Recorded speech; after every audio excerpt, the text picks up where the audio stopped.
लगभग 8,500 साल पहले जब इंसान प्रकृति के साथ एक नाजुक और गहरे संबंध में जी रहा था, उसका दिन सूरज की पहली किरण से शुरू होता और रात आग की मधुर रोशनी में समाप्त होती थी। उस समय का जीवन संघर्ष और समझदारी का प्रतीक था, क्योंकि इंसान अपनी रोजी रोटी, सुरक्षा और सामुदायिक जीवन के लिए पूरी तरह से प्राकृतिक संसाधनों पर निर्भर था। उसका भोजन शिकार और जंगल से मिले फलों पर आधारित होता था और उसका घर एक साधारण आश्रय मात्र था, कभी गड्ढे या पेड़ के नीचे तो कभी पत्थर और लकड़ी से बने छोटे से आश्रय में। फिर किसी प्राचीन समाज के एक बुद्धिमान व्यक्ति ने प्रकृति के समय और व्यवहार का अध्ययन कर यह सोचा कि यदि हम एक स्थायी आश्रय बना लें तो न केवल अपनी सुरक्षा बढ़ा सकते हैं, बल्कि सामुदायिक जीवन और कलात्मक अभिव्यक्ति में भी प्रगति कर सकते हैं। उसने मिट्टी, पत्थर, लकड़ी और पत्तों का उपयोग करके एक छोटा ढांचा तैयार किया, जिसमें छत और दीवार के लिए लकड़ी और पत्तों को जोड़ा और फिर मिट्टी और पत्थर से उसे मजबूती दी। धीरे धीरे यह घर ऐसा स्थायी रूप ले गया जो बारिश,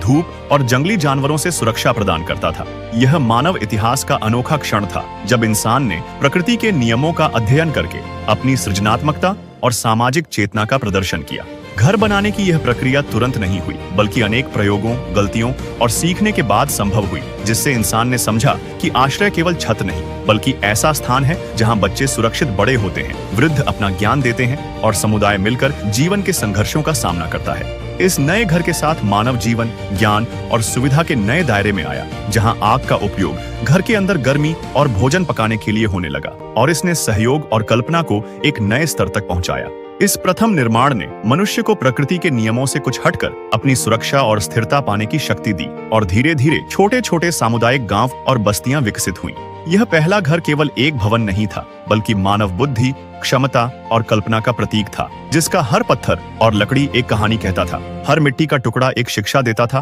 और हर छत की छाया नई सोच का आंगन प्रस्तुत करती थी। इस प्रक्रिया से मानव ने सामाजिक और सांस्कृतिक पहलुओं को भी समझा, जैसे साथ रहना, सामूहिक सुरक्षा और ज्ञान संस्कृति का आदान प्रदान करना। इस प्रथम घर की कल्पना ने आगे चलकर नगरों और शहरों की नींव रखी और मानव जीवन में ऐसा परिवर्तन लाया जिसमें प्रकृति के नियमों के साथ समझौता और सहयोग दोनों शामिल थे। यह एक ऐतिहासिक क्षण था जब साधारण मनुष्य ने सोचा, समझा और निर्माण किया और अपने समुदाय की सुरक्षा और भविष्य के लिए एक स्थायी अवस्था बनाई, जो कल्पना, संघर्ष और प्रगति का प्रतीक बन गई। इस प्रकार 8,500 साल पहले का मानव जीवन, जो पहले प्रकृति के अधीन था, उसने धीरे धीरे प्रयोग, ज्ञान और सहयोग के माध्यम से एक नए स्थायी और सुरक्षित जीवन में प्रवेश कर गया, जहां घर केवल ईंट पत्थर का ढांचा नहीं था, बल्कि मानव की बुद्धि, संघर्ष और कल्पना का प्रतीक था। और यही आश्रय आगे चलकर पूरी मानव सभ्यता के विकास का पहला संकेत बना।